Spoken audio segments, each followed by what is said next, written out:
Fala galera, estamos começando mais um podcast Aí é Outra História e eu estou aqui reunida com a minha grande família de colaboradores, Anderson Ribas. Fala aí galera, aqui é o Anderson e eu quero saber de uma coisa. Você já ouviu falar da chave de roda invertida? Meu Deus do céu, hein, menino Anderson? É, muito bom. E agora a nossa querida colaboradora nilopolitana em Romaria, Giovana Almeida. Fala, minha galera. E olha, gente, infelizmente a Marilda é o meu espírito animal. Realmente, amiga, não tem nem como discordar. E mais um dos nossos colaboradores, Felipe Rabelo. E aí, rapaziada, muito bom estar aqui com vocês e pensar aqui, né? A gente falar um pouquinho sobre nenê e popozão. Parado no bailão e o popozão no chão. Quem lembra desse meme? Eu amo. E o nosso querido editor, dono desse podcast, Pedro Costa. E aí, minha gente, aqui é o Pedro, e o nome desse podcast é Aí é Outra História ou Aí a História é Outra. Eu ainda não decidi. E quem vos fala, Mariana de Medeiros, pirraça pai, mãe, filha, eu também sou da família, eu também quero pirraçar. É só isso que eu tenho a dizer pra vocês. Então, galera, hoje o nosso podcast vai falar do grandíssimo seriado da TV brasileira, A Grande Família. Será que A Grande Família tem a ver com história, com questões políticas e sociais, econômicas do Brasil? Esse é o podcast sobre A Grande Família. Podcast Carrara ou Carrara Podcast, a gente ainda não decidiu. Porque aí é outra história. Vem com a gente, galera.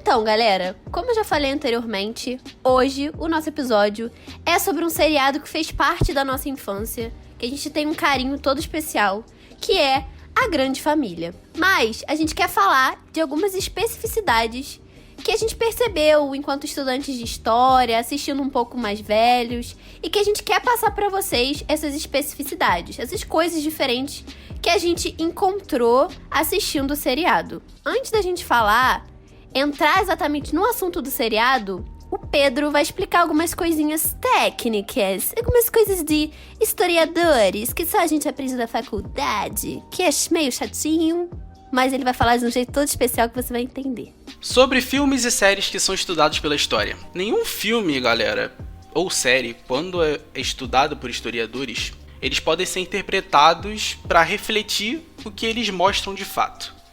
Todo filme, toda série, toda obra cinematográfica, ela tem que ser estudada para um olhar mais técnico para o período em que a obra foi construída. Você não pode, por exemplo, como historiador, ver um filme sobre Roma Antiga e achar que tudo está se passando naquele filme de Roma Antiga foi a realidade que aconteceu em Roma Antiga. Não, você tem que olhar para aquilo ali e olha, por exemplo, se foi um filme feito durante os anos 2000, você interpreta como os anos 2000 observavam a Roma Antiga. E por aí vai em qualquer outro tipo de obra. Então, Pedro, basicamente você tá falando pra gente que o que a gente acompanha, que a gente vê, que a gente fica pensando aí, pô, esse negócio aí medieval, legal, maneiro, cavaleiro, não sei o que, então não dá pra gente pensar dessa forma, é isso? Exatamente isso que você está dizendo. A maioria das pessoas, né, a maioria do senso comum, olha para esse tipo de filme, ainda mais se for um filme muito fantasioso, muito romântico, e às vezes acaba considerando aquilo ali como se fosse a realidade da época. O historiador, quando ele olha esse tipo de obra, ele percebe várias coisas. Primeiro, existe o olhar do diretor que está fazendo aquela obra, existe o olhar de como o público vai receber aquela obra, e existe o olhar também de como os atores vão receber aquela obra. Todos esses olhares, quando uma pessoa está estudando essas obras cinematográficas, têm que ser levados em conta. Então, obviamente, a gente aqui vai ter uma conversa mais informal sobre o assunto, vai ser muito mais sobre a nossa percepção, mas a gente tem que entender que, por exemplo, no seriado da Grande Família dos anos 70, era uma crítica do diretor olhando uma família dos anos 70. E dos anos 2000, era uma crítica do diretor olhando uma família dos anos 2000. Não, é só importante falar que muita gente não sabe, mas como o Pedro já falou, A Grande Família, o seriado, tem 2 versões. E a gente, inclusive, só descobriu isso pesquisando agora para o episódio. Tem a versão dos anos 70, que começa em 72 e acaba em 75. E tem a versão que começa em 2001 e acaba em 2014. Ou seja, são 13 anos de remake, né? Que eles refizeram o seriado. Mas a gente vai falar isso melhor durante o programa. Mas só para vocês se situarem. Então, hoje em dia a gente tem popularmente várias séries / seriados, que é uma coisa, essa nomenclatura a gente vai entender daqui a pouco, que tem uma diferença, que são muito populares e que têm histórias específicas. Mas a Grande Família, ela se enquadra num tipo de seriado que a gente chama de sitcoms. E agora Anderson Ribas, esse homem maravilhoso, vai esclarecer o que são sitcoms. A Grande Família, ela pode ser considerada um sitcom. E aí, o que é sitcom, né? É um termo que vem do inglês e é meio que a abreviação, a junção de 2 palavras, que é situation comic. Aí é basicamente como se fosse uma situações cômicas, né? Algo do tipo. Então, né, vai ser um tipo de obra, né, televisiva, que é feita para televisão, que vai falar sobre situações cômicas do dia a dia, né? E elas geralmente vão ser focadas em um núcleo específico de personagens, que podem ser membros de uma família, podem ser um grupo de amigos ou pessoas que trabalham juntas, né? São alguns exemplos. E os sitcoms, eles geralmente são seriados. E aí, qual é a diferença de um seriado para uma série? Quando você pega uma série para você assistir, igual muitas, né, das que vocês veem aí nesses vários serviços de streaming hoje em dia, né, você precisa assistir os episódios das séries em sequência. Você não pode pegar aquela série que você gosta, assistir o primeiro episódio, pular pro 8º e depois voltar pro 4º e ir pro 3º. Vai ficar tudo confuso. No caso de um seriado, né, não existe essa obrigatoriedade. Você pode assistir episódios de maneira aleatória, porque cada episódio vai ter começo, meio e fim, e cada episódio vai explorar basicamente uma história completa, né? Uma determinada situação, um assunto específico. Tanto é que se você pegar um episódio da primeira temporada de Grande Família e depois você pegar o 8º episódio da 4ª temporada e assistir, você vai entender completamente o que está se passando ali. Essa questão da sitcom também não quer dizer que não exista uma história maior por detrás da série. Tanto que a própria Grande Família, a gente vê que os personagens vão evoluindo, enfim, a gente vai tratar isso mais tarde. Mas a questão é exatamente essa que o Anderson falou. Se você pegar um episódio isolado, você vai entender o que tá passando. Não é como se você pegasse um episódio isolado de uma série, por exemplo, Game of Thrones. Você vai ficar um pouco perdido, entendeu? Porque é uma série que realmente você precisa ver os episódios cronologicamente. E também falando de sitcom, grande parte delas são uma sátira. A Grande Família também tem isso. Ou seja, elas fazem críticas durante a série. Um exemplo de uma sitcom que ela é bem clara nessa questão de sátira, porque, bom, eu sou um pouco de palestrinha de sitcom e eu acho que eu nunca vi uma sátira tão, assim, bem feita, que é The Office. Eu não sei se vocês conhecem, mas The Office é uma sitcom também dos anos 2000, já terminou já, que ela exatamente fala sobre o ambiente de um escritório em si. E a gente tem o chefe, que é o Michael Scott, e ele é claramente uma sátira de tudo de pior que o mundo corporativo possa ter, entendeu? Ele é homofóbico, ele é racista, ele é machista, ele é tudo isso. Mas a sátira é tão bem feita, tão boa, que você, apesar de odiar tudo que ele faz e ficar com muita vergonha alheia, você acaba gostando do personagem. Então a sitcom, ela tem muito disso. Você sabe que aquilo tá errado, se você não souber, aí, bom, temos um problema. Se você não souber e gostar, é meio complicado, galera. Se você não souber, é meio complicado. Fica aí a crítica até o final desse episódio. Talvez algumas coisas se esclareçam. Exatamente. Então, esse negócio, se você não souber, faz uma outra crítica aí, porque, enfim, né? Mas aí você sabe mesmo assim, você acha engraçado e você acaba gostando do personagem. Então a sitcom, ela tem bastante dessa questão da sátira. Ela mostra situações que estão erradas, críticas por parte da comédia. E na Grande Família a gente vai ver muito disso também. É, porque os personagens da Grande Família, eles assim, têm essas características que às vezes te deixam até irritado com o personagem, mas é exatamente pra que o público leve a pensar, a refletir sobre aquela atitude que aquela pessoa tá tendo. Porque às vezes você tem aquela atitude no seu dia a dia, porque como tá falando de família, todo mundo tem família, querendo ou não, mas você pode ter uma atitude dessa no seu dia a dia, mas você vendo ali o personagem fazendo o ridículo daquela situação, você fala, cara, acho que tem alguma coisa errada na minha atitude. E te levar... Tipo assim, meu tio falou um negócio desse semana passada, cara. Exatamente. Tipo assim, cara, que absurdo. E aí você vê isso na televisão, você fica exatamente com essa vergonha alheia. E é um sentimento, às vezes, bom você ter vergonha alheia. A Grande Família, ela teve suas duas versões. A dos anos 2000, que nós assistimos, e a dos anos 70, que nós não éramos nascidos, então não conseguimos assistir, infelizmente.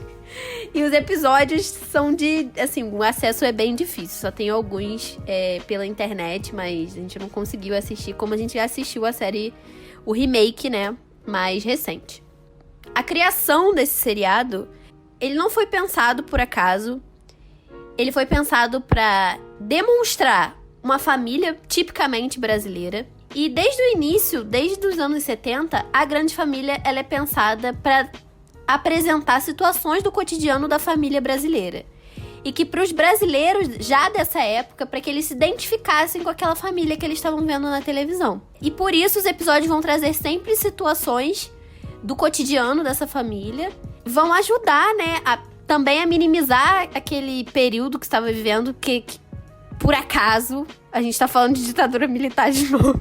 Poxa, gente, desculpa. Porque a série começa a ser transmitida em 72. É interessante falar que no início da série, o primeiro roteirista, ele pensou uma família baseada num seriado norte-americano, que é o All in the Family. Que também tem esses traços da sitcom, como a gente já falou. Só que não deu muito certo, porque ele viu que aquela família que ele tava mostrando nos primeiros roteiros dos episódios, ela não estava sendo exatamente a família brasileira suburbana que se identifica com a televisão. E aí ele repaginou essa família, e essa família passa a ser uma família suburbana, com seus personagens tendo suas especificidades. Na primeira versão, eles moram na Coab, em São Paulo. Na segunda versão, já é um pouco diferente. Não tem um pagode do Netinho que é "Vamos pra Coab"? Sim. Eu acho que tem. Tô chegando na Coab. Tô chegando na Coab. Tem negócio assim. É porque eu acho que Coab é tipo a abreviação de conjunto habitacional, né? Tipo, Coab. Tá, entendi, É. não sabia. Sim. Conjunto habitacional, Assim. gente. Então eles moravam no conjunto habitacional. Nossa. Tá vendo? 4 anos de Mas de boa, faculdade. Eu descobri que Coab é conjunto habitacional. A pessoa sabe ler fonte, sabe tudo, sabe fazer Apologia da crítica, história né? e o ofício do historiador. Mark Bloch, por que choras? Gente, um segundinho. Vocês estão ligados que o Agostinho, na primeira edição, ele é um garçom de motel? Sim, sim. Garçom de motel. Inclusive, o Agostinho do remake poderia facilmente ser um garçom de motel também. Mas ele é, na primeira Tranquilamente. temporada, ele é garçom de motel, depois que ele vira taxista. Aí ele perde emprego, né? É. Aí pega, tem enrolação lá com Ferrugem e o carro do Linneu. Já nessa primeira edição do seriado, eram abordados diversos assuntos, como o alto custo de vida, o desemprego e a falta de perspectivas para os jovens. Um dos personagens que representa essa falta de perspectivas para os jovens já é o Tuco, né? Mais conhecido como Tuco, na verdade o nome dele é Arthur Silva. Na primeira edição, ele é um jovem hippie, meio desapegado, mas que tinha algumas ideias revolucionárias e, por gostar de ter essa sua liberdade, sempre teve dificuldade de manter o emprego. A gente sabe que ele tinha esse meio que de como ele era muito desapegado, muita liberdade. Ele tem aquela sátira do cara que nunca consegue se encontrar naquilo que quer fazer da vida e, consequentemente, acaba sendo sustentado pelos pais para sempre. E outro personagem que só existe na primeira edição e não existe na segunda edição, que tem muito mais essa ideia ainda, é um personagem chamado Júnior. O Júnior, ele é um personagem que na década de 70 é o filho mais velho do Linneu e da Dona Nenê. Ele era um estudante de medicina, engajado na política como um esquerdista. Isso só mostra mais uma vez de que o seriado ele é um produto do seu próprio tempo. porque mostra bastante da cultura também. O Pedro, tanto que ele falou que o Tuco, ele era um jovem hippie, e a gente já comentou aqui no podcast, segundo podcast nosso, sobre essa cultura hippie, também muito presente nos anos 70, e também você tem a figura do militante, né, de esquerda, que é muito importante num período como o da ditadura militar. Então, mais uma vez mostrando que o seriado ele é muito reflexo daquele tempo dele, tanto que algumas dessas coisas não aconteceram no remake aqui nos anos 2000. Mas, Pedro, sobre aquilo que você estava falando, nesse contexto de ditadura, não teve nenhum problema com a censura, o seriado? Então, muitas das falas que o Júnior, que é esse filho do Linneu e da Dona Nenê, que não aparece no remake, foram cortadas pela ditadura militar, justamente porque o país estava em plena época de desconstrução social.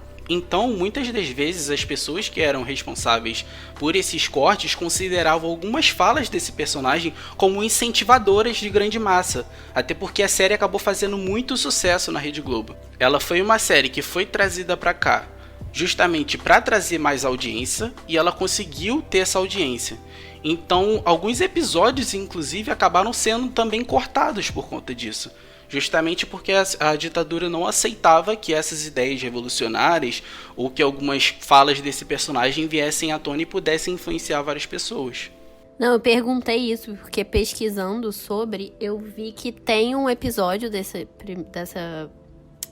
primeira versão que eles ironizam a questão da censura, que para eles comunicarem dentro da casa, eles deixavam bilhetes uns para os outros com mensagens que não eram, assim, diretas, as coisas que eles queriam dizer, ironizando até mesmo essa questão da censura. Da censura e de como você burlar a censura, né? E como isso era utilizado pelos meios, pelos jornais, pelas músicas. Mas então, Mariana, com todo o sucesso que o seriado estava fazendo, por que naquele momento ela foi cancelada? Foi por conta da ditadura? Felipe, não especificamente por causa da ditadura, mas um dos roteiristas, que é inclusive até um cara importante quando a gente fala de teatro, cinema, essas coisas, durante a ditadura militar, é o Vianinha. Ele foi inclusive um ator do teatro de arena, que é uma importante expressão do teatro durante a ditadura militar, famosa expressão por fazer peças com um teor político, né? Um teor de contestação política. E ele era um dos roteiristas da série. E ele vem a falecer, se eu não me engano, em 74. Um ano antes, mais ou menos, da série terminar. Os outros roteiristas ficam abalados com a morte do Vianinha. E o seriado, ele termina em 75, já sendo transmitido em cores. Em 87 vai se ter um especial de Natal onde vai mostrar os personagens 12 anos depois, o que aconteceu com esses personagens. E aí então, em 2001 vai ter o remake do remake, né? Eu gosto de falar assim, da Grande Família. Porque como se fez sucesso na década de 70, mas teve esse problema com o roteirista, a emissora, ela resolve trazer isso para os anos 2000, com uma outra realidade, a família em um outro contexto, que a gente vai falar aqui. Depois de ter iniciado em 2001, a série vai ficar no ar até 2014, até bem recentemente. Então, eu falei remake do remake, exatamente porque em 87 vai ter esse especial de Natal, que vem uma outra proposta de como estava a família, inclusive trazendo a realidade do que era aquele final dos anos 80.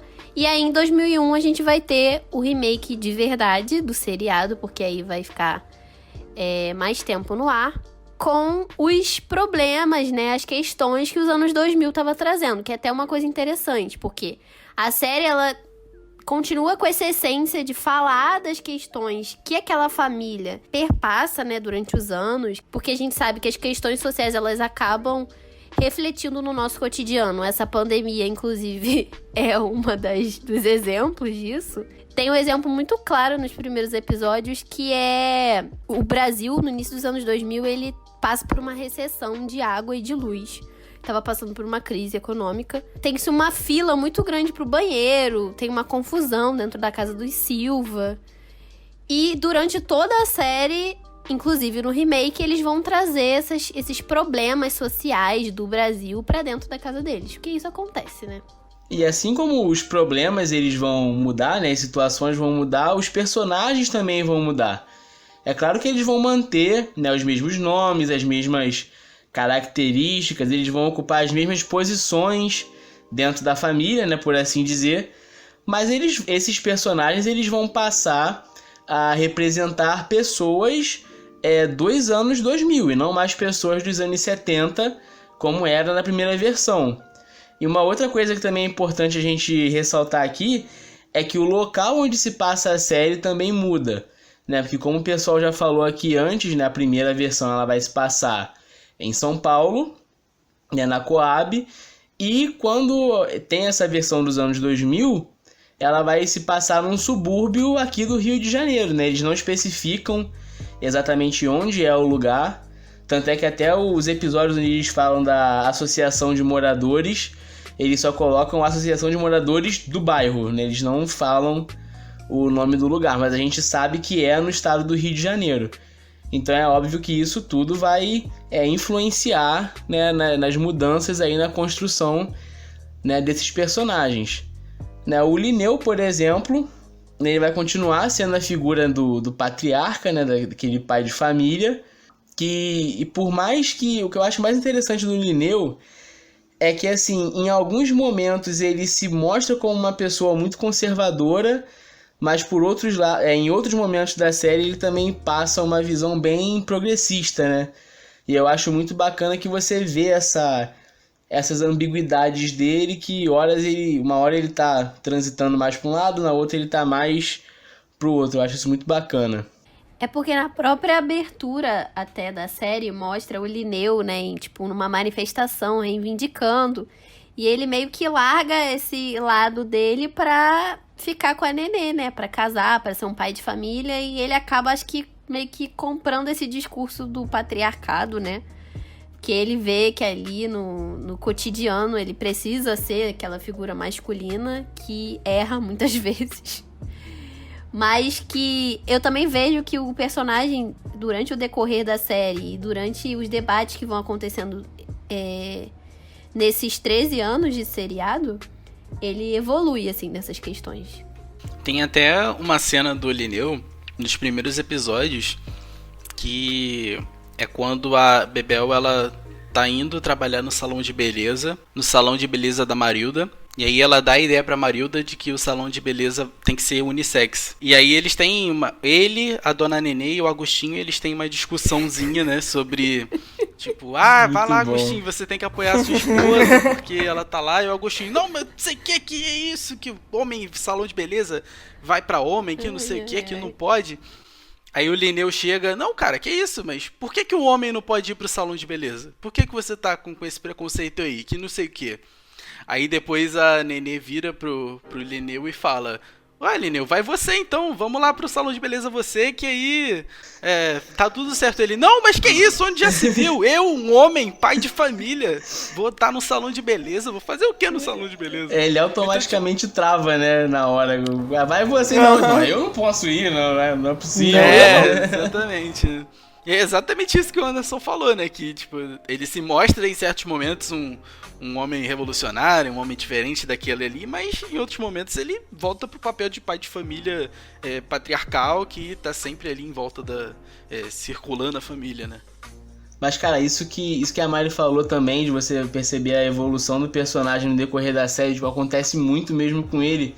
Eu também reparei nisso, porque quando você pega os episódios mais antigos, ele é aquele pai de família muito mandão, né? Que manda o Tuco ir lavar o carro, ele fica o tempo todo ali alfinetando o Agostinho, ou quando a Nenê quer fazer alguma coisa, ele fala mesmo, eu te proíbo, você não vai fazer isso, onde é que já se viu, que não sei o quê. E aí quando chega no final já da série, que o Marco Nanini já tá de cabelo branco já, ele já tá aquele cara bem mais, né, assim... Como é que eu posso dizer? Aquele cara muito mais reflexivo, né? Que já pensa sobre a vida, sobre o casamento, aquela coisa daquele sentimentalismo dele pela Nenê, ele vai amaciando, né? Ele não perde esse posto, né, dessa figura, né, central, vamos dizer assim, né, na família. Patriarcal, né? Patriarcal, né? Ele não perde esse posto, mas você vê que ele muda, ele vai, entre aspas, amaciando ao longo do tempo, né? Ele fica flexível, né? Exatamente. Até porque as personagens femininas, elas também vão evoluindo. Então, elas vão perdendo essa postura de, entre aspas, submissas, a Nenê e a Bebel. Tanto que, por exemplo, pra quem não sabe, a Nenê, ela é esposa do Linneu. Eles se casam, porque a Nenê fica grávida da Bebel, que é a filha deles, Maria Isabel. E a Nenê larga todos os sonhos dela, inclusive o sonho de ser bailarina, pra ser dona de casa. Então, por muito tempo, ela viveu essa questão da família, de ter que ficar lidando com aqueles problemas todos, com o pai dela que surge, assim, no final já da vida dele, porque foi um pai ausente pra morar na casa dela. Então, além dela ter que lidar com os filhos, com o marido, ela tinha que lidar com o pai, que arranjava confusão toda hora. E no final da série, a Nenê também, ela vai se ver se confrontando com todas essas questões, né? Da questão, eu vejo muito na Nenê a questão da maternidade. Só no final da vida dela, ela vai ressignificar essa questão da maternidade, de ter vivido pelos filhos. E isso é muito interessante, a evolução desses personagens. É o que a gente fala muito, assim, trazendo para um debate feminista, da questão da maternidade compulsória, né? Que é essa coisa de que a mulher nasceu para ser mãe, nasceu para cuidar da família e tal. A Nenê, no início, ela representa muito desses valores, mas você vai vendo que durante a série ela vai repensando nisso. Será que realmente era o que ela queria mesmo, entendeu? Ela vai ressignificando exatamente tudo isso, vai desconstruindo aos pouquinhos. É bem interessante de ver. Nessa questão de pensar uma personagem feminina que evolui muito, como foi a Nenê, também tem a Bebel, que tem características diferentes. Ela, principalmente bem lá no início do seriado, ela não queria ser a dona de casa, ela já tinha essa coisa de querer trabalhar fora, de buscar uma independência dela, uma visão diferente, mas ela tem questões que vão ser muito peculiares, e essa questão da evolução para ela é muito clara. Enquanto ela tá naquele início buscando alguns trabalhos, não dá certo, sai daqui, sai dali, fica naquela briga com o Agostinho, aquela coisa mais complicada, e depois no final você vê uma mulher assim, 100% independente, que vai se tornar uma empresária. Então é uma coisa que acho que fica bem diferente, mas que dá esse contraponto também com a Nenê, ao mesmo tempo que elas se assemelham nessa característica. E nas primeiras temporadas, né, ela é retratada de uma forma totalmente infantilizada, né? Porque ela é uma mulher de 20 e poucos anos na série. E ela usa, tipo, roupas que talvez não correspondessem à idade que ela tinha. Então, até nisso, né, na ambientação dos personagens, na vestimenta, a gente vai notando essas mudanças. A Nenê também, ela só andava com bob na cabeça, roupas que remetiam a mulheres dos anos 50, donas de casa mesmo, e isso vai mudando. Mas a Bebel a mudança é... Eu acredito que essa busca da evolução mesmo do personagem. Eu acho que, assim, de todos eles, a Bebel é a que marca essa evolução. A própria relação dela, né, com o Agostinho, a gente vê muito de altos e baixos na série e tal. E durante, né, a primeira metade, assim, diremos, do seriado... o Agostinho é muito ciumento, ele tem umas atitudes muito machistas, e com o tempo a Bebel ela não curte muito isso não, ela começa a meio que enfrentar, tanto que durante o seriado eles se divorciam, pequeno spoiler, mas depois de um tempo eles voltam, mas assim, a Bebel ela é uma personagem que ela cresce tanto, ela começa a... Como é que eu vou dizer? Ela começa a criticar certas atitudes do Agostinho, que acaba, né, culminando num divórcio. Então, a gente vê que a personagem ela tá ali pra crescer mesmo, né? Ela não é de jeito nenhum... ela não termina nem um pouco parecida do jeito que ela começou. Ela acaba evoluindo tanto e se tornando tão boa empresária que inclusive ela se torna uma melhor empresária do que o próprio Agostinho, que é o marido dela, que sempre se achou muito superior a ela por ser simplesmente um homem, né? Depois que o Agostinho foi preso por conta de fraude eleitoral... Sim, o Agostinho foi preso por conta de fraude eleitoral, que ele se tornou vereador na época. E o empresário que gerenciava a propaganda dele fez desvio de verba com o dinheiro de campanha dele. Aí teve CPI, foi uma merda lá. Mas aí ele vai preso e quem toma conta da Carrara Táxi, o Táxi Carrara... Ainda não decidiu. Ainda não decidi ainda. Eu decidi. É a Bebel.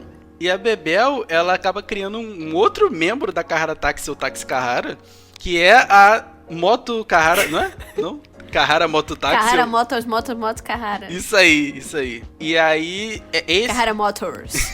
E aí, essa Kahara Motos Kahara, ela acaba se tornando até eles falam na série, né? 3 vezes mais rentável do que a própria Kahara Taxi ou Taxi Kahara. E aí, quando o Agostinho sai da prisão, ele fica perplexo. Ele fala, caraca, como que uma mulher, que é minha esposa, que devia estar em casa cuidando do filho, conseguiu fazer um novo negócio e que tá lucrando 3 vezes mais do que o negócio que eu já tinha antes, Não, né? deixa eu falar uma questão também do Agostinho e da Bebel, que também acho que na personagem dela isso é claro, é também a questão da maternidade, porque o Agostinho, grande parte da série, ele é estéril. Então a Bebel, ao contrário da Nenê, que tipo meio que foi obrigada a ser mãe no momento que ela não queria, a Bebel ela queria muito ser mãe. E tanto que tem uma parte do seriado que ela é mãe de um cachorro, e o nome do cachorro é Agostinho Júnior, se eu não me engano. Sim. Isso é na época que... E aí todo mundo ficava falando assim, não, porque o Agostinho é oco, não sei o quê. Cara, Só que ele faz tratamento e aí, num dado momento da série, eles conseguem ser pai e mãe. Esse lance do cachorro fez parte do processo pro Agostinho aceitar que ele tinha um problema e que ele tinha que se tratar, né? Porque ele tinha muito daquele estigma de que, não, porque um homem, ele é forte, ele... Eu não sou oco. Eu não sou oco, pô, eu sou... Entendeu? Sou cara forte, que tem filho, fazer filho, não sei o quê, aquele estigma todo escroto. Ele tinha muito dessa parada, né? E aí até ele perder isso e poder admitir que ele era estéril, que ele tinha que fazer um tratamento, né? Porque descobriram que o erro era dele, não da Bebel, né? Ficaram muito tempo com essa incógnita de que quem teria o problema ali. Quem era oco. a gente tá falando muito sobre essa evolução dos personagens, mas a gente volta também numa outra questão que a gente já falou lá atrás. Quando a gente falou que Pedro, né, começou falando, as obras elas são reflexos também do seu tempo. É um seriado, é uma obra que ele vai durar de 2001 a 2014. Os questionamentos, tanto dos artistas quanto daquilo que deve ser jogado como família brasileira em 2001, em 2002, em 2003, em 2004, são diferentes do que vai chegar em 2009, em 2010 e mais diferentes ainda em 2014. Então são questões também, você precisa dessa evolução dos personagens, dessas mudanças, para poder retratar coisas que estão sendo vividas naquele momento. Se eu não me engano, tem um episódio onde eles utilizam muito da ascensão da Dilma como presidente para fazer uma comparação e eles colocam a Nenê como presidente da Associação de Moradores do Bairro. O Linneu sai, ele era presidente já há muitos anos, e quem entra é a Nenê. Então você tem uma questão que ela está ligada a um momento do Brasil lá na frente, e a Nenê ela vai ser representada ali, ela vai estar representando uma questão do Brasil daquele momento, que não seria pensado lá em 2001, 2002, em 2003, porque não era uma questão que estava sendo dialogada naquele período. Inclusive, várias falas que os moradores e que os familiares falam pra Nenê eram coisas que muitas pessoas falaram pra Dilma na época. Tinha que ser mulher, tem alguém por trás dela, no poder. Eles falam que o Linneu, que na verdade o Linneu que ia ficar administrando a associação de moradores, né? Enquanto ela iria posar ali como presidente, né? A gente sabe muito bem Exatamente, né? A analogia aí, o Lula e a Dilma. Inclusive, quando tem o problema lá do viaduto, né? No episódio em si, uma das coisas que o Paulão da Regulagem fala pra Nenê é exatamente sobre isso, né? Que a Nenê, ela tá preocupada com a festa porque ninguém falou pra ela sobre o viaduto, falaram diretamente pro Linneu. E aí, quando ela vai falar que vai resolver todo o problema, o Paulão vira pra ela e fala: Nenê, pô, como você vai resolver esse negócio aí? Pelo amor de Deus, deixa pro Linneu, vai lá cuidar da festa, né? Como se as coisas menos importantes ela conseguiria cuidar e as coisas mais importantes não, né? Se eu não me engano, ele chega a falar, tipo, pera aí que a gente aqui tá resolvendo coisa séria. Ele fala um negócio assim, né? E aí depois ele manda ela ir cuidar da festa enquanto eles estavam resolvendo o que realmente importava ali. Tipo assim, é apenas figurativo o poder dela. O que importa mesmo resolve o cara, o homem que tava ali de frente. O seriado em si, ele traz muito essas questões da política, do que tava acontecendo. A gente vê, tipo, na repartição sempre tem a foto do presidente do momento. Na repartição, no caso, onde o Lineu trabalha como agente sanitário. Outra questão também da autoridade que a gente vê, política no caso, é a figura do Agostinho, né? Que ele vai se candidatar à política. Acho que na primeira vez que ele tenta, ele não consegue, mas depois ele tenta de novo e é preso. Eu não sei se ele consegue se eleger na segunda vez. Eu não lembro também. Mas ele também fica a série inteira falando que ele é comodoro do Paivense, que é o clube do bairro. E aí ele usa disso, de ser comodoro do Paivense, pra ser tipo meio que um líder da comunidade. Só que assim... Inclusive, quando tem festa no clube, eles ficam com aquele Sim. paletó, né, Com as cara? cores do clube. Só Com as ele. cores do clube, isso é bizarro. Exatamente, só ele. Tipo, eu sou comodoro do Paivense. Só que assim, gente, o Paivense, que é o clube do bairro deles, é um clube totalmente falido. Tipo assim, não tem nenhuma importância. Inclusive, quando ele se candidata a vereador, ele usa, né, esse argumento que ele já é, tipo, uma autoridade do bairro e ele conhece os problemas da comunidade. E o Agostinho, né, há quem diga que ele é o grande personagem da série, porque eu vi pessoas, né, enquanto eu tava pesquisando, falando que ele é como se fosse Macunaíma. Tipo, ele é meio que um herói meio vilão. Caraca! Assim, A comparação. ok. Que comparação incrível! Eu nunca tinha pensado verdade, nisso. Tipo, anti-herói, né, que a gente chama. Eu vi pessoas falando sobre isso, e realmente, porque o Agostinho, quase toda a trama se passa com ele fazendo alguma coisa. E quando ele não faz, todo mundo acha que ele fez. Por que será? Inclusive no último episódio, quando... Enfim, né? A gente vai falar sobre isso um pouco mais pra frente. Mas tem uma hora que ele chega pro Lineu e fala: pô, será que eu falei alguma coisa? Aí o Lineu fala: não, você sempre fala alguma coisa errada, né? Resta descobrir o que você falou dessa vez. Mas eu acho, assim, que a essência do personagem do Agostinho se dá muito também pelo que ele fala, né? Tipo, eu lendo também sobre a personagem, eu vi que muito da essência dele é porque ele teve uma infância difícil em Alcântara, né? Ele sempre fala, porque eu sou de Alcântara. E usa disso, assim, pra tudo. Porque a mãe dele era vedete do Chacrinha e abandona ele com o pai. Então, ele carrega isso com ele. Tanto que ele sempre fala, assim, pra Nenê que ela é a mãe dele, porque ele não teve mãe. E que o pai dele, que o Lineu é como se fosse um segundo pai pra ele. Mesmo tendo todos os problemas da família, mesmo o Lineu não simpatizando muito com a figura do Agostinho, ele também tem esses problemas nas atitudes que ele demonstra, de querer sempre tirar vantagem acima dos outros, porque ele teve uma realidade difícil, pelo amor de Deus. Cara, você falou isso aí, cara. Eu tava tentando lembrar da frase que a Compadecida fala pro João Grilo quando ele tá indo pro inferno. Nossa, Que ele... Como assim? Eu tava tentando lembrar da frase esse que ela fala episódio é pra muito ele. bom, cara, que eles fazem o Alto da Compadecida. Não, mas não tava falando nem, tava falando do filme mesmo. Eu pensei no Mas filme então, mesmo. tem um episódio que- da Grande Família, do álbum da Grande Família, inclusive, que eles fazem como se fosse um Alto da Compadecida. E o Agostinho é como se fosse o João Grilo. Caraca, que maneiro. Tipo, caraca, olha aí, então. A Nenê, ela é Nossa Senhora, o Lineu é o Diabo e o Tuca é Jesus. Com certeza. Então, aí... Meu Deus. E aí, tipo, a Nenê, a Nossa Senhora, né, salva o Agostinho e ele é comparado à figura de João Grilo. Por isso que quando você falou, eu achei que você estava falando desse Caraca. episódio. Muito maneiro. Entretanto, o Agostinho Carrara, ele ainda assim é um homem muito trabalhador e muito esforçado, tá? Porque eu não sei se vocês lembram, mas ele virou noites e noites e noites de carro, trabalhou muito, se esforçou muito pra poder pagar a festinha de batizado do Florianinho.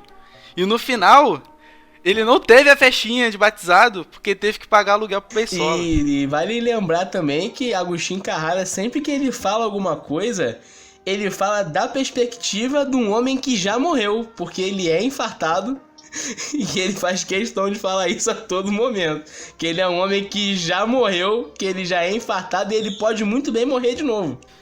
Um dos episódios mais legais também é quando ele ganha o carro do Luciano Huck. Ele participa do Lata Velha. É a partir daí que ele tem a inspiração da Carrara Táxi, né? Que ele quer ter uma frota de táxi. Isso aí, porque ele, pelo incrível... Olha só, tinha tanta gente com inveja do táxi dele, tava recém-reformado, que ele foi obrigado a vender o carro do Luciano Huck pra comprar 2 táxis pra começar a sua frota de táxi. E até o final do seriado ele vai continuar com 2 carros de táxi. Inicia a frota com 2 táxis e veja onde cheguei até esse momento. 2 táxis. Mas eu acho que quando você monta uma frota de táxi, o grande macete é você ter poucos táxis, porque o Pablo Escobar conquistou tudo que ele conquistou. Também, ele tinha pouquíssimos táxis, eu não lembro quantos eram, mas ele tinha papo de menos de 10 táxis na frota dele. Eu perdi essa parte de Narcos. Um beijo aí pro Pablo Escobar. Um beijo pro além, né? Um beijo pro além. Uma coisa do Agostinho também que tem que falar, gente, é sobre o estilo dele de vestimenta. Que acaba sendo a marca do personagem.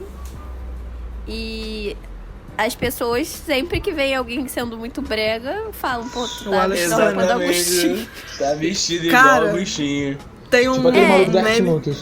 O Alex Turner, eu tô falando, gente. É o nosso Alex Turner.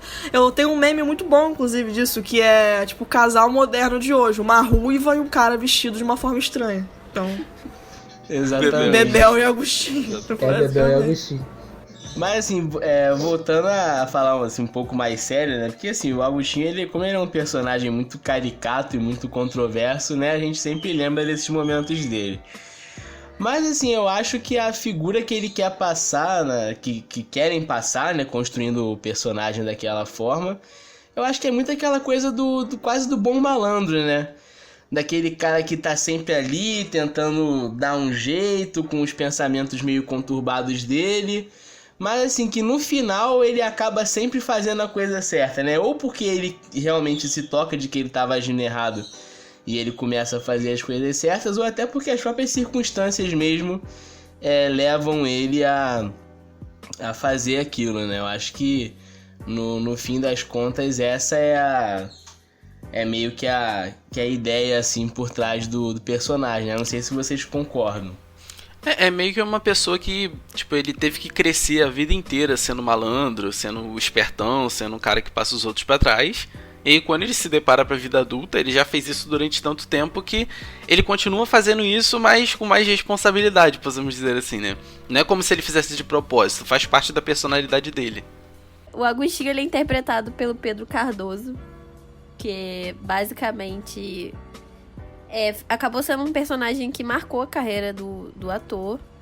Hoje em dia o Pedro Cardoso nem mora mais no Brasil e ele é conhecido por escrever livro, falar de política. Inclusive o elenco em si é bem engajado nas situações políticas do país. Mas ele ficou conhecido pelo personagem Agostinho, por incrível que pareça, porque as opiniões são bem controversas em relação ao personagem. Seguindo pro outro personagem masculino que a gente tem no seriado, é o Tuco, que eu acho que representa todos os jovens brasileiros nessa quarentena. Eu tô só ele. O Tuco, ele é um personagem que ele é interpretado pelo Lúcio Mauro Filho. Ele tem bem essa coisa da representação bem do jovem mesmo. A gente tinha falado já sobre a questão do Tuco na primeira versão, de que ele era um jovem hippie. Quando você traz para essa versão dos anos 2000, né, que ela vai começar ali em 2001, você já não pode mais pensar o jovem hippie. Então ele pensa o jovem que quer ser artista, o Tuco ele quer ser ator, ele faz o BBB, ele, durante uma grande parte da série, ele toca violão, e ele acaba sempre tendo aquela coisa de não ter muito compromisso com o trabalho, porque ele não se interessa por um trabalho muito fixo. É muito aquela coisa daquela ideia assim, de que ele tem que ser mais livre, que a coisa não pode ser dessa forma, então ele sempre vai dando um jeitinho dele, a coisa nunca vai indo muito pro lado, e isso gera uma série de conflitos dele com o Linneu, porque é uma diferença de personalidade enorme. Enquanto o Lineu é um cara extremamente focado naquilo, né, no trabalho, na seriedade.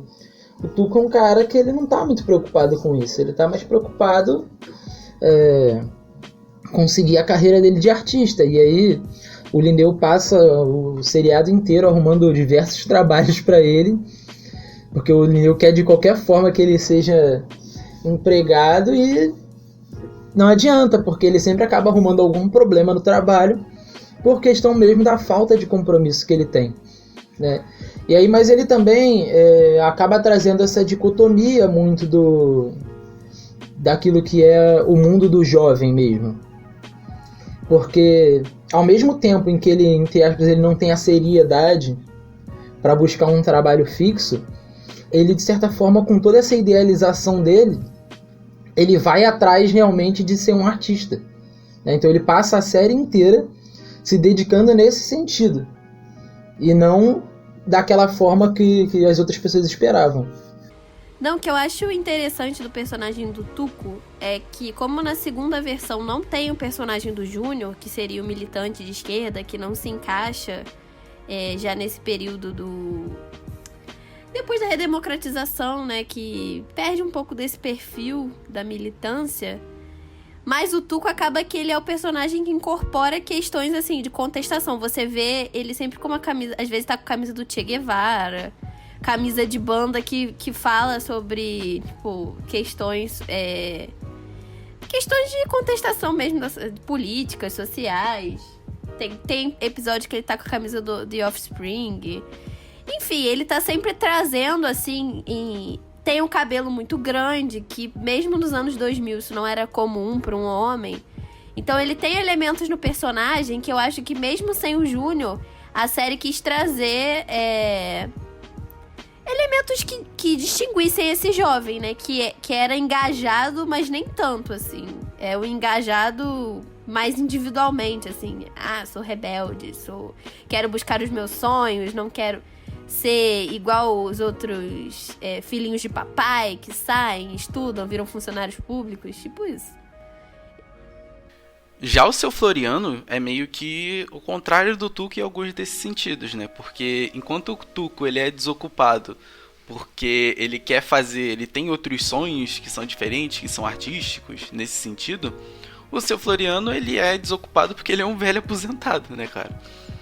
E aí, na maior parte da série, ele tá ali na casa da família justamente só pra atrapalhar, pra trazer um alívio cômico, pra ter aquele sentimento de que, caramba, esse velho aqui me criou, então ele tem que ficar aqui em casa comigo, entendeu? Cara, eu enxergo o personagem, né, do Rogério Cardoso, que inclusive ele falece 2 anos depois do início do seriado e não é substituído o personagem dele. O personagem do Rogério Cardoso, ele tem exatamente essa representação dos aposentados, né? Da família. Porque acaba que ele meio que volta, né? Depois de ficar idoso. Procura Nenê de novo, que ele foi um pai ausente. Só que ele tem essas questões, tipo, ele joga no bicho, ele joga na loteria, ele bebe... ele namora com uma outra senhora aposentada, então acaba que tem esses tipos de confusões, né? Sempre acaba... Eu gosto muito de um episódio que o Seu Floriano acha que ele não pode mais namorar, né? Se é que vocês me entendem. E aí ele acaba tomando um remédio que deixa ele totalmente doido. E o Seu Floriano também tem muita coisa do time. Ele gosta muito de falar de futebol. A série também traz muito essa questão do futebol, porque o Tuco é flamenguista e, se eu não me engano, o Seu Floriano e o Lineu são fluminense. São tricolor. E aí eles sempre têm essas discussões dentro de casa. O futebol era uma pauta muito presente na vida dos homens da família. E ele faz bem esse papel mesmo do aposentado, né? Daquela pessoa, né, que teoricamente já fez tudo que tinha pra fazer e agora tá só ali. E ele também implica muito, tanto com o Tuco quanto com o Agostinho, né? Ele tá o tempo todo chamando o Agostinho de encostado, chamando ele de safado, de trambiqueiro. Ele também questiona muito, né, as ações do Tuco, apesar deles se darem muito bem. né? Mas ele também sempre questiona, né, o fato do Tuco não trabalhar, não ter um emprego e tudo mais. Então ele cumpre mesmo esse papel aí desse Ele é o famoso idoso que chama né? todo mundo de vagabundo. Exatamente, Esse vagabundo. exatamente. E fala mal dos pastéis do Beisola, mas come todo dia o pastel do Beisola. Exatamente. Não, todo mundo fala mal do pastel do Beisola, mas todo mundo corre pra lá quando acontece alguma coisa, né? É o pastel de camarão sem camarão. O famoso pastel de camarão sem camarão. Já aproveitando que a gente já começou a falar do Beisola, né? A Grande Família é um seriado muito rico também nesse núcleo de personagens secundários, né? Que aparecem ali de maneira mais pontual, né? Que é o Beisola, o Paulão da Regulagem, a Marilda, né? Que também são personagens muito bacanas e muito divertidos também, né? Diga-se de passagem. Porque a Marilda faz a melhor amiga da Nenê, né?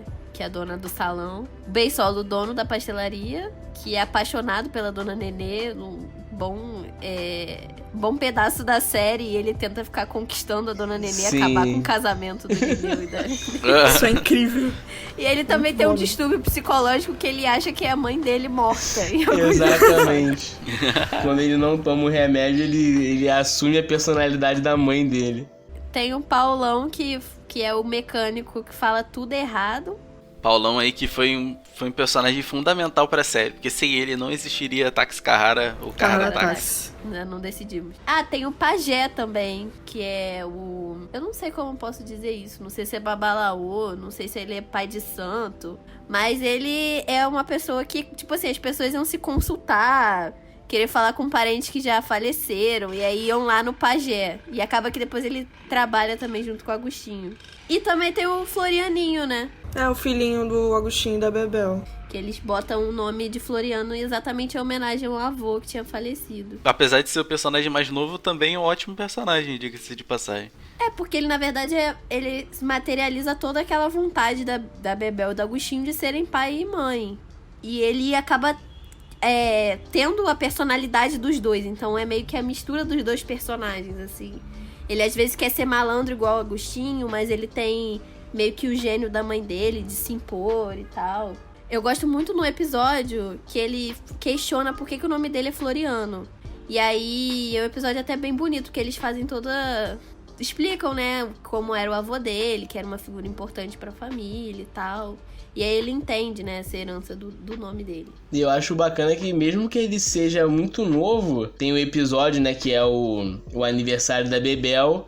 E aí a gente vê que ele entra muito em choque com algumas coisas que o próprio Tuco faz e pensa, né? Porque, teoricamente, eles deveriam ter aquela proximidade, né? Por serem os dois mais novos da família. Mas eu acho que muito por conta do Florianinho ter esse gênio da Bebel, ele bate muito de frente com o Tuco em algumas coisas. Ele critica muitas ações do Tuco, né? Principalmente algumas coisas que ele fazia com a mãe dele quando eles eram crianças, né? Eu também achei muito interessante observar esses contrastes entre os dois. Porque quando ele já tá numa idade que tá entendendo que as coisas estão acontecendo, né? Porque tem uma fase também que o Floriano é só um neném. Aí depois eles colocam outro ator pra fazer ele numa idade, tipo assim, 13, adolescente, 14 anos. Né? Adolescente.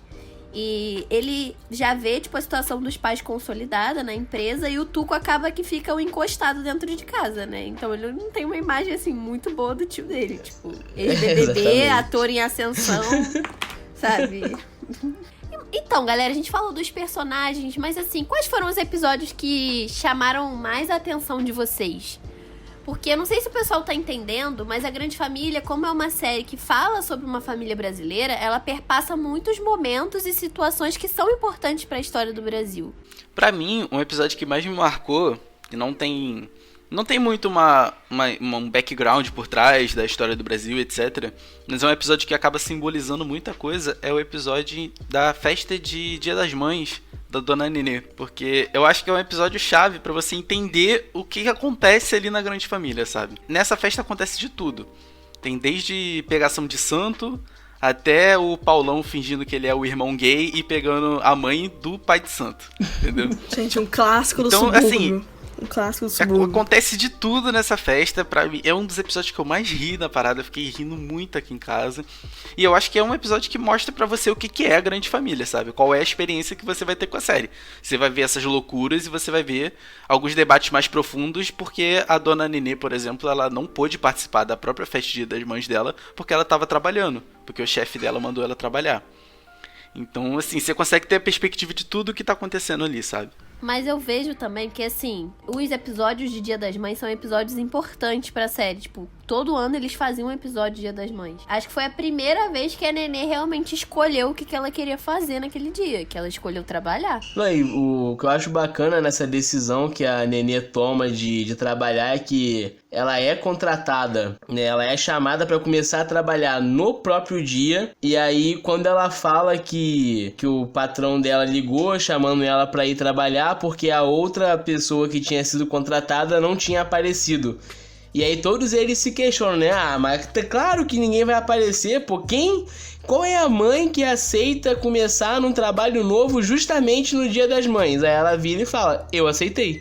Esse episódio que você falou, Pedro, é muito bom. Um que também marcou bastante pra mim foi justamente o episódio que a Bebel, ela descobre que tá grávida. Que na verdade que ela conta pra eles que ela tá grávida, né? Que eles estão voltando de viagem e aí se instaura uma doideira completa. O Agostinho, ele acaba descobrindo, né, desenvolvendo a síndrome do pânico, que depois vai acompanhar ele durante um tempo. E apesar do filho, em teoria, estar sendo esperado, já que eles tinham feito o tratamento, aquilo acaba se tornando um choque muito grande pra eles. Ao mesmo tempo que é muita felicidade por um lado, rola essa confusão com o Agostinho, e aí tem toda uma reviravolta. E eu acho interessante que pra mim isso marca muito de uma outra questão que vai entrar a grande família, né? Que ela começa algumas discussões que a gente não via aparecer muito, não só na grande família, como praticamente em nenhum programa de televisão. Que quando se começa a discussão sobre algumas questões de problemas relacionados ao psicológico da pessoa. Então, quando o Agostinho ele começa com a síndrome do pânico, depois você vai ter outros casos, você tem outros episódios que retratam, por exemplo, a dona Nenê quando ela toma os calmantes e tudo mais, mas assim,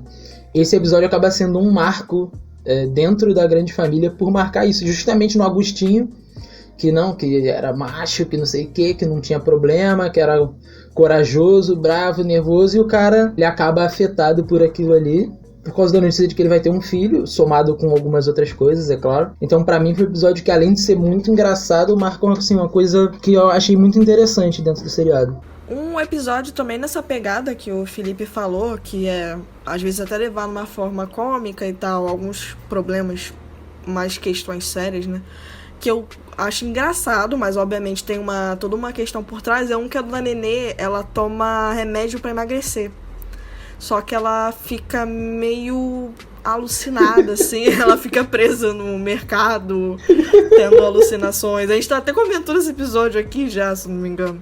Esse episódio eu acho muito engraçado. Só que assim, se a gente parar pra pensar, é uma problemática real que eles estão trazendo, né, tipo, dessa pressão toda pra ela emagrecer, a pressão que a sociedade faz em cima das mulheres em si, né, da questão do corpo padrão e tal. E a dona Nenê se submetendo a algo extremamente perigoso, que é você tomar um remédio que tá te deixando alucinada só pra você poder emagrecer, enfim. É uma questão que o seriado traz que é importante você trazer essa pauta, assim, né, pra dentro das casas, pra dentro da família brasileira, mas traz de uma forma que é engraçada, então dá pra você refletir e dar aquela risada ao mesmo tempo. É isso, né? Traz de uma forma cômica coisas que não só são importantes, mas como estão no dia a dia realmente das famílias, sabe? Na maioria das famílias você vai encontrar uma mulher que tentou tomar remédio para emagrecer e acabou sofrendo por alguma coisa, uma pessoa que tem algum tipo de problema psicológico, ainda que seja um cara mais velho, um pai de família, e outras coisas menores que a gente vai vendo, sabe? É muito engraçado, cara, é muito bom e fala de muita coisa importante. Cara, eu tenho vários episódios favoritos, porque como eu já falei, o pessoal aqui, os colaboradores sabem, eu passei, quase 2 anos da minha vida chegando da faculdade e assistindo a Grande Família, então eu tenho um carinho muito grande pelo seriado. Acho que, na verdade, 2 episódios, mas que acabam resultando em 3 episódios o tema. Um que me marca muito ainda é de 2001, no início da série, que o nome do episódio é Melhor Casa da Rua. Que eles trazem um debate sobre racismo muito importante e muito cru ainda, assim, pro início dos anos 2000, que tava começando, se iniciando, falar isso, tipo, diretamente pra sociedade brasileira. Tipo assim, é uma casa muito boa, que é vendida na rua deles, e o proprietário é negro. E o Agostinho vê uma pessoa negra pulando o muro da casa, que era o proprietário, e ele chama a polícia. Tipo assim, até esclarecer essa confusão toda, o Agostinho fica desconfiando do cara. Tem até um diálogo dentro da casa, quando eles descobrem que na verdade era o proprietário que tava pulando o muro porque esqueceu a chave de casa. O Linneu fala: poxa, Agostinho, você desconfiou dele só porque ele era afrodescendente. Aí ele, claro, você não ia desconfiar, não sei o quê. E aí o seu Floriano fala: poxa, Agostinho, mas até o Michael Jackson é negro. Aí o Tuco fala pra ele assim: não, o Michael Jackson é afrodesbotado, é diferente. Tipo assim. Cara, muito bom. Diálogos muito problemáticos. Exatamente. Que a gente vê até hoje, que eles trazem com essa leveza o debate. O cara acaba chamando eles pra passarem uma tarde na piscina e acontece toda uma confusão. Assistam, é um episódio maravilhoso. Mas aí, tipo, antes desse lance da piscina, né, por conta desse incidente onde o Agostinho chama a polícia, né, achando que o cara tava querendo roubar a casa só por ele ser, né, uma pessoa negra, o Linneu, ele convida, né, o Linneu e a dona Nenê convidam o vizinho, né, novo, pra ir comer uma feijoada na casa deles, e o Agostinho fica inconformado. E eu acho engraçado que, assim, eles conseguem trazer a relutância que a pessoa tem, né, pra realmente expressar o racismo dela, porque o Agostinho fica, assim, consternado quando ele descobre que o cara vai almoçar na casa deles, e aí fica o Linneu e a Nenê perguntando: tá, mas por que você acha que ele não pode vir almoçar aqui? E aí ele fica todo: não, porque, pô, esse cara, gente, pelo amor de Deus, nada a ver, porque esse cara aí... E eles ficam: por que, Agostinho? Fala. E aí, depois de muito tempo, meio assim que entre os dentes, ele fala: pô, gente, ele é preto. Ele quase vomita, assim, ele é preto. Né? E aí, assim, eu acho que... É óbvio que é um episódio bem datado, né? Tem muito tempo isso, mas eu acho que isso eles conseguiram trazer muito bem, né? Essa questão desse debate sobre o racismo, que muitas vezes é tão, entre aspas, assim, introjetado, intrínseco na pessoa, que quando ela se vê numa situação onde a única explicação que ela pode dar para uma ação dela é que ela é racista, a pessoa fica meio ali que em choque, né, sem saber o que dizer, porque na real ela não quer assumir que ela é racista, mesmo que ela esteja sendo absurdamente racista. É interessante também quando o vizinho chega na casa deles, e aí o Agostinho fica perguntando: mas você é jogador de futebol? Sim. Você é pagodeiro? Você é pagodeiro, né? Aí que ele fala que o pai dele era músico. Aí, teu pai era o quê? Era pagodeiro? Aí, não era pagodeiro. Ele tocava na orquestra sinfônica. Mas tocava o quê? Pandeiro? Aí, não tocava pandeiro. Um outro episódio que eu gosto muito também na temporada de 2001... é o episódio onde o Tuco dá um beijo em outro homem. Na série tiveram 2 beijos gays, esse foi o primeiro. Que acho que na época nem repercutiu, porque passava muito tarde o seriado. E não tinha esse negócio de internet, então era mais difícil essa discussão, assim, direta. Aí o Tuco tá trabalhando numa peça de teatro. Se eu não me engano, ele era Julieta, era uma adaptação de Shakespeare. Ele tava vestido de mulher e o cara era o Romeu. E aí, no final, eles dão um beijo. Só que quando o Linneu vê que o Tuco deu um beijo em outro homem, isso desencadeia várias discussões dentro da família. E o Tuco começa a questionar: mas por que eu não posso trabalhar com isso? Eu só tava ali atuando. O que isso tem a ver com a minha masculinidade? Então, isso assim, um debate desse nível em 2001. E em 2013 também acontece uma situação parecida na série. O Tuco, ele é convidado para um trabalho na própria emissora que passa o seriado. Ele consegue um trabalho onde ele vai ter que beijar o Thiago Lacerda. E aí ele começa, assim, mesmo já há muito tempo atrás, tendo questionado o pai dele, ele começa a questionar a si próprio. Tipo, eu não quero fazer esse trabalho, eu vou ter que beijar um homem. E aí ele começa a achar que o Thiago Lacerda é homossexual. Só que depois que ele beija o Thiago Lacerda, ele fica assim, pô, beijei o Thiago Lacerda, me dei bem e tal, pô, Thiago Lacerda. Só que, cara, o Tuco por isso que ele é um personagem até um pouco controverso, porque ele cresce, acaba que ele cresce como ator na televisão interpretando uma mulher, sem ninguém saber. Então, eu gosto muito desses episódios, e A Grande Família é um seriado que eu tenho muito carinho. E você, Anderson? O episódio que eu mais gostei, claro que tem vários que eu curti muito, mas o que eu mais gostei, assim, foi o último episódio, né? O último episódio, que inclusive também foi colocado como o último episódio do álbum da Grande Família, né? Que é uma grande coletânea de episódios chave, né? Vamos dizer assim, que a emissora fez, né? Pro seriado. Mas assim, sem sombra de dúvidas, foi o episódio que eu mais gostei, porque aí, alerta de spoiler, se vocês ainda não viram, né? Sinto muito, mas a gente vai acabar falando algumas coisas aqui desse último episódio. É um episódio onde o diretor do próprio seriado entra em contato com a família, né? Que é a família Silva, dizendo pra ele que a emissora quer fazer um seriado sobre eles, né? E aí gera todo aquele rebuliço, que eles começam a falar que eles vão ficar famosos, que eles vão ganhar dinheiro, que não sei o que. E aí, de fato, né, a equipe de produção da emissora vai até a casa deles, né, fica medindo o bairro para poder reproduzir, né, na cenografia e tudo mais. E eles conhecem, né, os atores que vão interpretar eles, né, na versão do seriado que a emissora quer produzir. E aí, assim, é um episódio muito bacana, porque você vê que é uma grande cebola, né? Tem várias camadas, que você vê que ele é o seriado, e ali dentro tá sendo produzido um outro seriado, onde tem atores que vão interpretar, né, os papéis que estão sendo interpretados pelos atores. Então, assim, é uma parada que eu gostei muito, e eu achei, assim, um episódio muito genial, muito bem escrito. E, assim, né, do ponto de vista, né, histórico, vamos dizer assim, esse episódio ele meio que cai como a cereja do bolo, né, do seriado, que é onde o diretor, conversando com os personagens, né, ele fala que vocês representam a família brasileira, né, vocês são ali a essência da família brasileira. E aí ele vai falando meio que de cada personagem,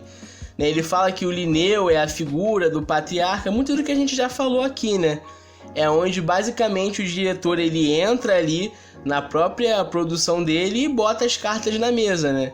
E mostra que, na verdade, tudo aquilo ali é de fato uma grande representação da família brasileira. O diretor ele tem a seguinte fala: eles são comuns, a representação típica do subúrbio brasileiro, cheia de fúria, amor, desejo e esperança. Mas eu já vejo, tipo, que a representação é exatamente a representação que já evoluiu, né, junto com os personagens. Porque acabam que outras pessoas ficam agregadas à família, os personagens que a gente vê, tipo, de background, eles estão ali junto já no núcleo familiar. Apesar, claro que essa representação familiar tem os seus problemas, que a gente sabe que família não é só homem, mulher, filhos. Que pelo menos essa representação traz os problemas que essas famílias têm. Que família não é só, sabe, margarina, propaganda de margarina. Tem todos os seus problemas, entendeu? Tem traição, tem problemas financeiros, tem trairagem dentro da própria família. Mas que ali, pelo menos, eles têm esse alívio cômico, né? Pra tratar de situações complicadas, mas com toda essa sensibilidade. Inclusive nesse episódio tem uma grande confusão, né? Que o diretor opta por cortar o personagem do Agostinho, porque ele descobre vários podres da vida do Agostinho que são contados pelo próprio, na tentativa de se destacar como um protagonista ali, e acaba surtindo um efeito contrário, né? Que o diretor corta o personagem dele do programa, e quando eles estão tentando fazer um episódio piloto ali, eles veem que fica muito sem graça, o próprio Agostinho se revolta. E aí o próprio diretor chega a essa conclusão, né? De que sem o Agostinho ali, a família fica parecendo uma família padrão de comercial de margarina, né? Que na verdade eles só funcionam da forma, né, como eles deveriam, né, funcionar, tanto pro programa e tal. Eles só são, de fato, essa família né, que representa a família brasileira com a figura também do Agostinho, ou seja, quando todos ali, né, estão sendo representados, porque cada um ali vai desempenhar a sua função, né? Eu acho que a questão é essa, tipo, o Agostinho, quando você olha, na engrenagem, ele em teoria seria a peça mais descartável na estrutura familiar, que ele é o que tá de fora, né? Ele é o agregado, vamos dizer assim. Mas quando você tira ele, a família já não funciona da mesma forma, já muda toda a estrutura. É mais uma representação de que como a família, ela na verdade é o conjunto de todos aqueles ali. Se você tirasse um outro, também não funcionaria da mesma forma. Gente, é bom a gente deixar bem claro que, assim, a gente não tá aqui pra exaltar, assim, meu Deus, a série é revolucionária. Não é exatamente isso. Mas é pra entender que uma série que por muito tempo foi popular, né? Que é pra gente perceber que coisas que estão no nosso cotidiano, às vezes a gente não consegue captar tudo que a série quer transmitir. E por isso a gente trouxe esse debate. Mas é claro, tem seus problemas. Toda adaptação ficcional, ela tem os seus problemas, sabe? A gente não vê um personagem negro que não esteja dentro do núcleo principal da família. A gente não vê uma mulher homossexual durante o programa, é sempre o homem. Por exemplo, o personagem negro que a gente tem é um personagem que tá ali dentro de uma grande caricatura, né? Do negro que faz parte das religiões afro, que é baiano, sabe? E ele entendido como um 7-1, né? Porque todo mundo acha que ele é farsante, que ele não pega nada, que é tudo mentira. Ao tempo todo eles questionam isso. E quando a estrutura dessa família é quebrada, tipo, quando Agostinho e Bebel se divorciam, a gente vê, tipo, um esforço muito grande pra que esse casal volte. Por que a Bebel não pode ser a mulher divorciada? Porque na primeira versão da série, a Bebel, ela se divorcia de verdade, eles não voltam. O personagem do Agostinho e da Bebel. Por que nessa segunda versão, essa família ela teve que ser quebrada? Por que a Bebel não pode ser independente? Tem esses seus problemas, mas eu também, exatamente como Giovanna falou no início do programa, enxergo que muito vem de uma crítica, de você usar esses estereótipos pra você criticar algumas atitudes. A Grande Família, ela vai ser um seriado importante, como a gente já falou, porque ela vai trazer elementos da história daquele país dentro da casa dos Silva. Até dentro da própria história, a gente estuda pessoas específicas. A gente não estuda só grandes eventos, Revolução Francesa, Segunda Guerra Mundial. Isso, na verdade, hoje em dia, são poucos historiadores que estudam esses eventos no macro. A gente tem historiadores que estudam esse micro, que estudam pessoas, que estudam famílias. Então, por isso que é muito interessante a gente ver isso materializado num programa. Porque histórias de vidas de pessoas são importantes. E é isso também que a gente queria que vocês entendessem. Que o Aí Outra História tem também esse objetivo de desmistificar esses grandes heróis e talvez entender que quem tá do seu lado da sua casa tem uma história muito importante por trás.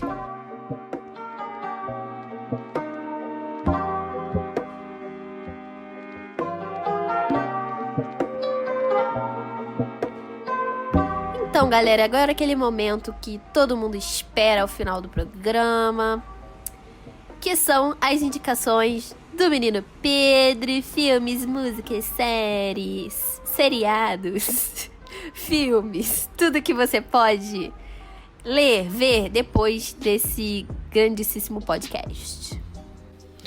Então, galera, recomendações pra vocês. Além de que vocês assistam o seriado da Grande Família, né? Nós recomendamos que vocês assistam o álbum da Grande Família, que se vocês não quiserem ver todos os episódios a fundo, porque é muita coisa, o álbum da Grande Família ele engloba os principais episódios da série, com algumas coisas muito marcantes, então é muito interessante para quem quiser assistir. Mas além disso, nós tivemos 2 artigos que chamaram muito a nossa atenção. O primeiro deles é A Grande Família, sitcom e a representação das relações familiares e amorosas, de Vanessa Fernandes Queiroga Pita. Vocês conseguem achar esse e o outro artigo que eu vou falar aqui facilmente na internet, tá bom? É só jogar os nomes no Google. O segundo dos artigos é A Grande Família, intelectuais de esquerda, Rede Globo e censura durante a ditadura militar, 1973 até 1975, de Roberta Alves Silva. Isso aí, galera. Então nos sigam nas nossas redes sociais. Estamos no Instagram, no Twitter e no Facebook. Se inscrevam no nosso canal no YouTube. Vai que um dia a gente aparece por lá. Sigam a gente no Spotify, que também é muito importante pra gente. E para ouvir o nosso podcast, estamos nas principais plataformas: YouTube, Spotify, Google Podcasts, Deezer e SoundCloud. Um beijo pra vocês, porque aí é outra história.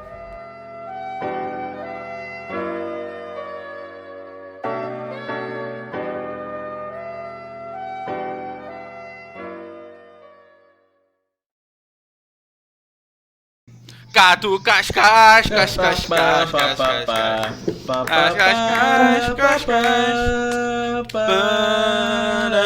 Essa família Zeca Pagodinho unida. cobra direito autoral. Senão ia colocar a música. Brigam por qualquer razão, mas acabam pedindo perdão. Não aguento mais a A Globo já quarentena, tem muito coronavírus, dinheiro vai e embora, ainda pelo quer mais amor de Deus, dinheiro eu pra quero tirar tomar do cerveja. YouTube. Zeca, se você estiver ouvindo, por favor, libera a música pra gente.